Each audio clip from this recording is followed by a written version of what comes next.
नमस्कार, स्वागत है आपका BHU वर्ल्ड के ऑनलाइन लर्निंग प्लेटफॉर्म पे। दोस्तों, आज मैं आप लोगों के बीच कल के मेगा टेस्ट के रिजल्ट के साथ हूं। इससे पहले कि रिजल्ट के ऊपर एनालिसिस करें, मैं थोड़ा सा एक चीज के ऊपर जो है प्रकाश डालना चाहूंगा कि इंग्लिश लैंग्वेज जिन बच्चों ने कल अटेम्प्ट किया था उनका फुल मार्क्स 350 में शो कर रहा था, 350 में शो कर रहा था। इसका रीजन जो था ये था कि टेक्निकल एरर हम लोगों के सॉफ्टवेयर में कुछ आ गई, जिसके वजह से 350 में ही आपका मूल्यांकन हो गया, जबकि हिंदी वालों का मूल्यांकन 360 में हुआ। तो आपको घबराने की बात नहीं है, मैं आपको बता दे रहा हूं कि आप कैसे अपने मार्क्स को जज कर लेंगे कि कितने मार्क्स आपके हैं। देखिए 116, 117, 118, 119 और 120 जिन लोगों ने इंग्लिश में क्वेश्चन बनाया, 116, 117, 118, 119 और 120 नंबर, 5 क्वेश्चन। उसमें हुआ यह था कि मार्किंग स्कीम में +1 और -0 हो गया, यानी कि अगर आपका सही होगा तो आपको मात्र 1 मार्क्स मिला होगा और गलत होगा तो निगेटिव भी नहीं हुआ होगा। तो इसीलिए ये 10 मार्क्स का जो है फासला आ गया। अब आप चेक कैसे करेंगे? अगर आपका 116 से 120 तक में पांचों क्वेश्चन सही है इंग्लिश लैंग्वेज में, ध्यान दीजिएगा, तब आप सीधा 10 मार्क्स अपने जो है ऐड कर लीजिएगा, क्योंकि एक एक मार्क्स तो आपको मिला ही ऑलरेडी। 3 मार्क्स का क्वेश्चन होता है तो एक एक मार्क्स आपको ऑलरेडी मिल चुका है, आपको 2-2 मार्क्स बस ऐड करना है। तो 10 मार्क्स ऐड कर लेंगे तो वो आपका ओरिजिनल मार्क्स हो जाएगा 360 में। अगर आपका 4 सही है 1 गलत है तो 8 मार्क्स तो आप सही के लिए ऐड कर लेंगे, लेकिन माइनस नहीं हुआ है ना, तो आपको 1 मार्क्स जो है वो माइनस कर लेना, यानी कि आप टोटल उसमें 7 ऐड करेंगे। इसकी मैं PDF आपको दे रहा हूं, इतना सही होगा तो इतना और इतना गलत होगा तो इतना, आप उसमें ऐड करके अपना मार्क्स निकाल सकते हैं। अब इसमें टेक्निकल एरर थी तो उसमें हम लोग अभी ज्यादा कुछ कर नहीं सकते, उसको चेंज नहीं कर सकते, यही रूल है हमारे सॉफ्टवेयर में, नहीं तो हम लोग उसी के माध्यम से आपको नोटिफाई करते हैं। और आपको मेल भी जाएगा, जो बच्चे हैं उनको ये पूरा PDF जो है वो मेल जाएगा कि कितना मार्क्स आप ऐड कर लेंगे। अब आइए बात करते हैं कल के टेस्ट के ऊपर। तो पहले तो आपको कमेंट करके ये बताना है कि आपको कल का टेस्ट जो है वो कैसा लगा, कौन सा पेपर टफ लगा, कौन सा पोर्शन आसान लगा। एक चीज का ध्यान रखिएगा दोस्तों, कल के पेपर के लिए पूरी टीम ने हमारी बहुत मेहनत की और एक एक क्वेश्चन जो था वो एनालिसिस के ऊपर था। ऐसा नहीं है कि कुछ बच्चे कमेंट किए कि सर हिंदी में क्वेश्चन टफ था नहीं, वो दिया गया था। 360 में 360 लाने के लिए आपको पेपर नहीं दिए थे ना। जो बच्चे कोर्स में भी इनरोल्ड हैं, ऐसा क्यों करेंगे कि हम आपको वही क्वेश्चन देंगे जो हम आपको पढ़ाए हैं। एग्जाम का यही मतलब होता है, एग्जाम आपके सिलेक्शन के लिए नहीं बल्कि एग्जाम आपके एलिमिनेशन के लिए है, आपको छांटने के लिए एग्जाम दिया जाता है। यही तो हम देखना चाह रहे थे कि कौन वैसे लोग हैं जिनको क्वेश्चन नहीं भी आता है तो उसमें तुक्का लगाएंगे, क्योंकि सब लोग पढ़े हैं अच्छे से। अब जो लोग तुक्का लगाएंगे वो निगेटिव लेंगे, उनका मार्क्स कम होगा और वो वहां से पीछे जाएंगे। तो इसी प्रोसेस के लिए क्वेश्चन टफ दिए जाते हैं। 360 में 360 कैसे आप ले आएंगे? पॉसिबल ही नहीं है। तो आपका ये जिम्मेदारी है कि आप अपने मेन एग्जामिनेशन में निगेटिव मार्किंग से बचिए, उन्हीं क्वेश्चंस को बनाइए जिनको आप जानते हैं, नहीं तो आपको कोई बेनिफिट जो है वो नहीं होने वाला है। अब हम बात करते हैं सेक्शंस के ऊपर, सेक्शन वाइज बात करते हैं कि क्या हमारा पेपर था। देखिए, जो हमारा पहला सेक्शन था वो जीके का सेक्शन था। जीके के सेक्शन में 60 क्वेश्चंस, बिल्कुल एवरेज लेवल, ऐसा भी नहीं कि बहुत आसान और ऐसा भी नहीं कि बहुत टफ, बिल्कुल average question, constant question, tricky question दिए गए थे। थोड़ा सा उसमें माइंड यूज करना था, सही हो जाता। तो आप अगर उसको अच्छे से पढ़े होंगे, कंफ्यूज नहीं हो रहे होंगे अपने कंसेप्ट में, तो वो क्वेश्चन आपको आसान लगा होगा। उसके बाद दूसरा जो पोर्शन हमारा था रीजनिंग का, रीजनिंग पोर्शन में क्या था, ऊपर नीचे था लेवल।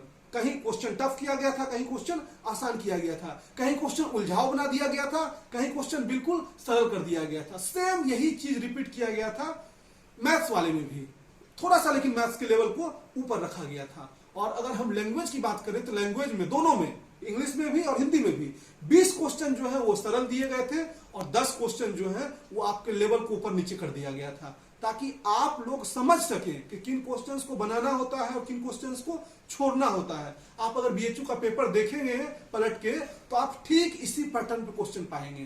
तो हम लोगों ने पूरा प्रयास किया कि बिल्कुल एग्जामिनेशन वाली फीलिंग जो है वो आप लोगों को दी जाए और इसी तरीके के पेपर दिए जाए।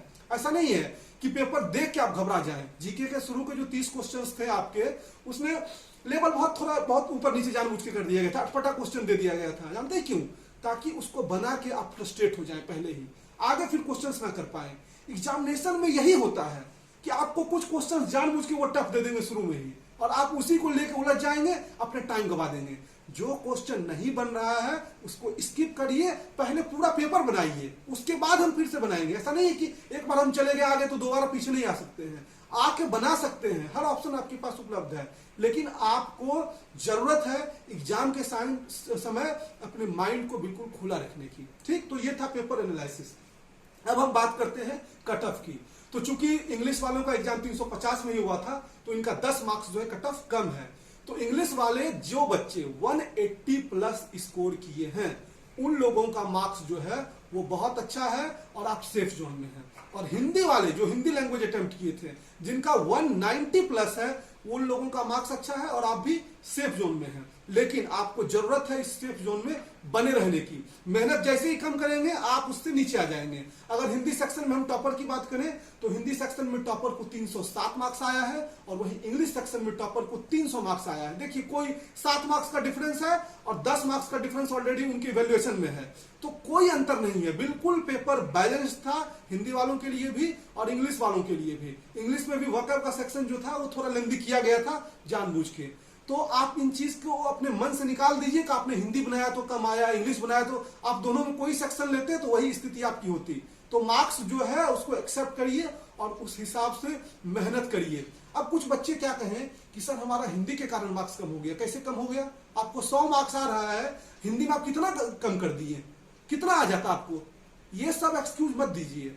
आपकी अगर 190 और 180 से कम मार्क्स है तो आज स्थिति यही समझिए ये है कि आपका बीएचयू में एडमिशन नहीं होता। दिस इज द फैक्ट, इसको आपको मानना पड़ेगा। लेकिन आपको ईश्वर ने मौका दिया है, इस लॉकडाउन की वजह से आपके पास एक अवसर मिल गया है कि आप उन बच्चों की श्रेणी में खड़े हो जाइए जो लोग पहले से मेहनत कर रहे हैं। तो जी तोड़ मेहनत करिए ताकि आप भी जो है उस श्रेणी में खड़े हो पाए। और एक बात आपको बता दें कि हम लोगों की जो सॉफ्टवेयर है वो इंग्लिश वालों का एग्जाम अलग लेती है और हिंदी वालों का अलग लेती है। ये आपको पता भी चल गया होगा क्योंकि वैल्यूएशन देखिए अलग अलग होता है। तो आपकी जो रैंक शो होती है वो आपकी उस लैंग्वेज में बस शो होती है और हिंदी वालों की सिर्फ हिंदी में शो होती है। और कुछ लोगों ने कहा कि सर ऊपर नीचे क्यों होती है? तो ऊपर नीचे क्यों नहीं होगा? 1000 बच्चे अगर एक साथ सबमिट कर रहे हैं जो हम सॉफ्टवेयर पे, तो कोई जरूरी थोड़ी है आप ही का पहले सबमिट हुआ। और हम लोग 15-20 मिनट का एक्सटेंशन भी देते हैं। इस बात को ध्यान रखिएगा कि 5 बजे तक अगर हमने टाइम दिया है तो हमने 5:15, 5:20 तक कॉपियों को एक्सेप्ट किया है, उसके बाद नहीं किया है। बच्चे एग्जाम तो बाद तक देते रहते हैं, लेकिन तभी तक के रिपोर्ट के आधार पे हम अपना रिजल्ट बनाते हैं। और तब तक जितने साइबर एक्टिविस्ट होते हैं जो लोग 10 मिनट में पूरा पेपर सॉल्व कर देते हैं, तो उन लोगों को भी हम लोग हटा देते हैं। तो 307 मार्क्स के साथ जो है इंग्लिश मीडियम हिंदी वाले ने टॉप किया और 300 मार्क्स के साथ जो है इंग्लिश मीडियम में बच्चे ने टॉप किया है। तो पूरी पीडीएफ जो है वो डिस्क्रिप्शन में मैं डाल दे रहा हूं। आपको कितना मार्क्स आया ये कमेंट करके बताइएगा और आज से ईमानदारी से आप लग जाइए। और नेक्स्ट वीडियो में मैं जब आपसे मिलूंगा तो मैं आपको जो 60 क्वेश्चंस जीके के थे, क्विज जो अभी चल रहा है आपका, जिसका पार्ट 1 और पार्ट 2 आपको मिल चुका है 2020 क्वेश्चंस का, तो नेक्स्ट वीडियो में उन 60 क्वेश्चंस को कवर करूंगा, बताऊंगा कि कैसे आपको एग्जाम में अटेम्प्ट लेना है, किस ट्रिक के माध्यम से क्वेश्चन दिया गया है, किसको छोड़ देना है और किसको एलिमिनेट ऑप्शंस को करके सही आंसर तक पहुंच जाना है। तो ये सब चीजें मैं आपको बताऊंगा। आपके भविष्य के लिए शुभकामनाएं। और बीएचयू वर्ल्ड का यह प्रयास जो है लगातार जारी रहेगा आपके लिए। आपको एंट्रेंस तक की सारी नोटिफिकेशन मिलती रहेगी। आप हमारे ऑनलाइन कोर्स और टेस्ट सीरीज प्रोग्राम से जुड़ना चाहते हैं तो उससे भी जुड़ सकते हैं। बहुत बहुत धन्यवाद।